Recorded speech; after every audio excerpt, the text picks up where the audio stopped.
नमस्ते दोस्तों। आज हम लोग बात करेंगे नवरात्रि के दूसरे दिन की, यानी माँ दुर्गा के दूसरे रूप की, जो है माता ब्रह्मचारिणी। तो आज हम लोग बात करेंगे ब्रह्मचारिणी देवी जी के बारे में। जैसे कि आपके पहले वाले जो हमारा ब्लॉग था उसमें आप लोगों ने देखा कि माँ के पहले रूप के बारे में हमने बात किया था, और उनका एक छोटा सा झलक मैंने क्रिएट किया था जो कि आप लोगों ने देखा। तो अभी हम लोग बात करेंगे ब्रह्मचारिणी रूप की, माता की जो दूसरी रूप है उसके बारे में। तो इस ब्लॉग में आपको इस बारे में बहुत कुछ देखने को मिलेगा, तो प्लीज़ बने रहिए ब्लॉग में। और हम लोग बात करते हैं माँ दुर्गा के दूसरे रूप यानी कि ब्रह्मचारिणी के, माता ब्रह्मचारिणी देवी जी के बारे में। माता ब्रह्मचारिणी देवी जी का यही एक अर्थ है कि जो हमेशा तप में लीन रहती थी, हमेशा भक्ति में लीन रहती थी। इससे माता का कनेक्शन इस तरीके से है, हमारी माँ दुर्गा के साथ में उनका कनेक्शन इस तरीके से है क्योंकि जब उनका जन्म पार्वती माता के रूप में हुआ था, जैसे कि पहले वाले वीडियो में हमने बताया आपको कि कैसे उन्होंने शैलपुत्री का रूप लिया था। जब शैलपुत्री रूप में उन्हें ये आभास होता है कि हाँ, उनको हमारे महादेव के साथ में उनका एक कनेक्शन है, जिनको पाने के लिए उन्होंने तप त्याग किया था। तो उसी तप और त्याग का ये एक रूप है ब्रह्मचारिणी देवी। तो जब वो शैलपुत्री के रूप में थी, यानी पार्वती रूप में थी, तो उनको एक समय के बाद में नारद मुनि के द्वारा पे ये बताया गया कि उनका उद्देश्य क्या है इस जीवन में, उनका जन्म किस लिए हुआ है। और उसके बाद जाकर के ही माता ने ब्रह्मचारिणी का रूप, मतलब ब्रह्मचर्य को अपनाया था महादेव को पाने के लिए, ये दिखाने के लिए कि इस बार जो उनका जन्म हुआ है, इस बार उनका जन्म ही महादेव को पाने के लिए ही हुआ है। महादेव को प्राप्त करना ही उनका एकमात्र जीवन का लक्ष्य था इस बार, माता पार्वती के रूप में। तो इसके साथ ही में उन्होंने तब का जो है ब्रह्मचर्य का अपनाया, और इस तरीके से वो आगे की ओर बढ़ी। इस दिन में यानी कि ब्रह्मचारिणी के रूप में उन्होंने काफ़ी समय तक, काफ़ी वर्षों तक महादेव की तपस्या में, महादेव की भक्ति में लीन रही वो। ना ही अन्य का कुछ ग्रास लिया था उन्होंने, ना अन्य खाया, ना जल पिया, कुछ भी नहीं। बस वो तप में लीन रहा करती थी, हमेशा महादेव की भक्ति में लीन रहा करती थी। और इस बीच में महादेव के द्वारा पे कई बार उनको परीक्षा भी ली गई थी, लेकिन हर बार वो अपनी परीक्षा में उत्तीर्ण हुई।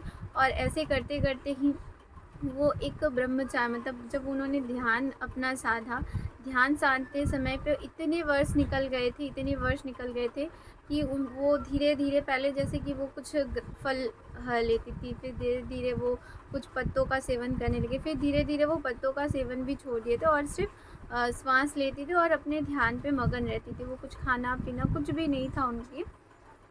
पर उसी समय काफ़ी समय तक जो तो ध्यान पे लीन थी, तो नारायण जी के तरफ से, ताकि माता गौरी को कुछ हो ना जाए, इसीलिए नारायण ने बीच बीच में उनको थोड़ा सा जल हमेशा दिया करते थे, हमेशा थोड़ा थोड़ा जल उनको ग्रहण करवाया करते थे। और लेकिन माता हमेशा अपनी भक्ति में लीन रहा करती थी।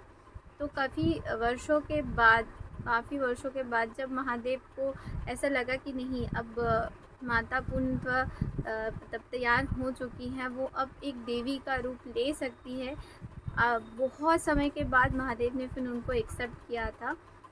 तो उसके बाद जाकर के उनका दूसरा जो रूप है, तब तीसरा जो रूप है, वो उनका उभर के आता है। उसके पहले तक वो यहीं तक थी कि ब्रह्मचारिणी के रूप में, मतलब पूरा उनका जो जीवन था काफ़ी वर्षों तक एक ब्रह्मचर्य के रूप में पालन किया था उन्होंने। तो यही है इस दिन का बहुत बड़ा महत्व, जिसमें हम मतलब ब्रह्मचारिणी हमारी जो माता है, उनका अर्थ यही है कि हमारा जो मतलब बल है, शक्ति है, वो हमारे हृदय से है। हमें किसी भी चीज़ को अपनाने के लिए बाहर से जितनी शक्ति की ज़रूरत होती है, उससे कई ज़्यादा हमारे अंतर मन की शक्ति को ज़रूरत होती है। तो हमें अंदर से ही अपने आप को मजबूत बनाना पड़ेगा, जिसके लिए सिर्फ त्याग और मतलब सिर्फ कर्म करना ही काफ़ी नहीं होता, हमें अपने मन को भी मजबूत करना पड़ता है। अभी के टाइम पे हम ये नहीं बोलेंगे कि हाँ, तब सब समय भगवान की भक्ति में लीन रहना, या भगवान की भक्ति में डूबे रहना, या फिर कुछ ना खाना, ये अभी के टाइम पे सबके लिए पॉसिबल नहीं होता है। पर आप जो काम कर रहे हैं उसी काम के प्रति अपना डेडिकेशन रखना, आप जो काम कर रहे हो उसी में ही लगे रहना, एकदम भक्ति भावना से, जैसे कि आप जो भी काम करो उसमें एक तरफ से लीन होकर के ही काम करना ही अभी के टाइम पे आपका भक्ति को दर्शाता है।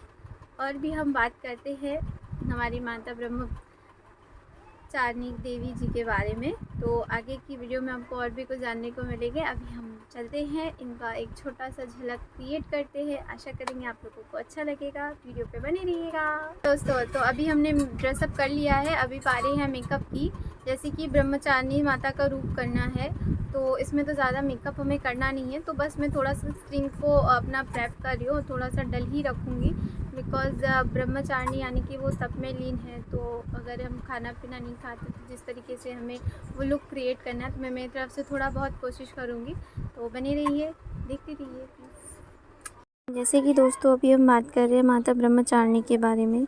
तो ब्रह्मचारिणी देवी का उद्भव कैसे हुआ, कैसे माँ पार्वती माता ब्रह्मचारिणी बनी, कैसे माँ दुर्गा का दूसरा रूप ब्रह्मचारिणी कहलाया, इस बारे में हमने भी बात किया। पर मैं आपको ये भी बताना चाहती हूँ दोस्तों कि ब्रह्मचारिणी इस शब्द का अर्थ ये होता है कि जैसे ब्रह्मचारिणी यानी ब्रह्म का अर्थ होता है तपस्या और चारिणी का अर्थ होता है आचरण।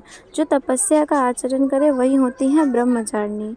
तो जब माता पार्वती को यह आभास हुआ कि वो अपने पति के रूप में महादेव को पाना चाहती है, तो उनको पाने के लिए उन्होंने कई वर्षों तक तप किया था, जिसके उपरांत ही महादेव माता पार्वती के इस तप और त्याग से प्रसन्न हुए थे और उनके स्वरूप को ब्रह्मचारिणी कहा जाता है। तो ब्रह्मचारिणी माता का ये जो रूप है, ये तप, त्याग, सदाचार्य और संयम की वृद्धि होती है इस रूप के ध्यान करने से। तो अगर हम माता ब्रह्मचारिणी के रूप के ध्यान करते हैं तो हमारे अंदर भी तप, त्याग, सदाचार और संयम की वृद्धि होती है। इसके साथ ही मैं आपको बताना चाहूँगी जैसे कि माता के दाएं हाथ में अष्टदल की जाप माला होती है और बाएं हाथ में कमंडल, जो कि हमारी इस सभी रानी के स्वरूप के बारे में अभी हमने बात की, उनकी महिमा के बारे में हमने बात की। तो प्लीज़ आप वीडियो पे बने रहिए। आगे चल कर के मैंने माता के एक छोटे से लुक क्रिएट किया है, उनके द्वारा एक छोटा सा वीडियो भी मैंने बनाने की कोशिश किया है, जो ये मतलब जो स्टोरी नहीं बोलूँगी, जो उनका जीवन का बहुत ही महत्वपूर्ण एक हिस्सा था। जैसे वो ब्रह्मचारिणी बनी, उस समय उनकी जो परीक्षाएं हुई थी, उसमें से एक छोटा सा परीक्षा के तौर पे एक छोटा सा वीडियो मैंने तैयार किया है। तो प्लीज़ आप लोग वीडियो पे बने रहिए। यहाँ पे मैं छोटी छोटी क्लिप्स तो डाल ही रही हूँ, तो आप लोग प्लीज़ वीडियो पे बने रहिए। मेरे इंस्टाग्राम अकाउंट में आपको पूरी जो वीडियो है, जो मैं एक छोटा सा वीडियो क्रिएट की हूँ, वो आपको देखने को मिलेगी। प्लीज़ आप मेरे इंस्टाग्राम अकाउंट में जाएं और प्लीज़ वीडियो को देखें। और अगर आप मेरी स्टोरी से इस वीडियो को देख रहे हैं तो प्लीज़ यूट्यूब में मेरे आइए, आकर के प्लीज़ फुल व्लॉग को देखिए, लाइक कीजिए, शेयर कीजिए और सब्सक्राइब कीजिए।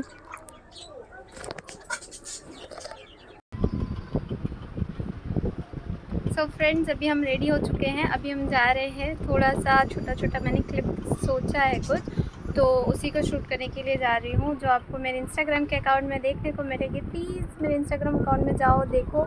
मैं वहाँ पे आपको मेरे इंस्टाग्राम अकाउंट का लिंक मैं यहाँ पे स्टोरी में डाल दूँगी डिस्क्रिप्शन में। प्लीज़ आप लिंक पे जाना और मेरी वीडियो को देखना। एंड देखते हैं। फाइनली दोस्तों मैंने ब्रह्मचारिणी का मेरा लुक ले चुके हैं और हम मेरी तरफ से जो छोटा सा एक वीडियो क्रिएट करने का मेरा प्लान था वो मैंने कर भी लिया है, जो आगे आपको देखने को मिलेगा। तो प्लीज़ मेरे इंस्टाग्राम में आप लोग जा कर के ज़रूर देखना और आशा करते हैं आप लोगों को ये वीडियो अच्छे लगा हो। तो मेरे साथ बने रहिए, हम लोग आगे चल कर के और भी बहुत सारे वीडियोज़ देखेंगे। अभी तो और भी लोग बाकी है।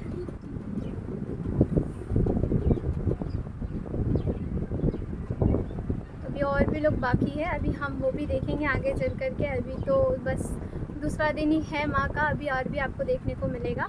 तो प्लीज़ मेरे साथ बने रहिए। आई होप आपको ये वीडियो अच्छा लग रहा है, तो please like, share and subscribe कीजिए। अगर कोई चेंजेस अगर लगता है कि मुझे करना चाहिए या कुछ है जो आप लोगों को लगता है कि ये मुझे अगर मैं करूँ तो और बेटर होगा, तो उसके लिए प्लीज़ मेरे को ज़रूर बताना कमेंट में। बाय बाय, गुड नाइट, कल मिलते हैं।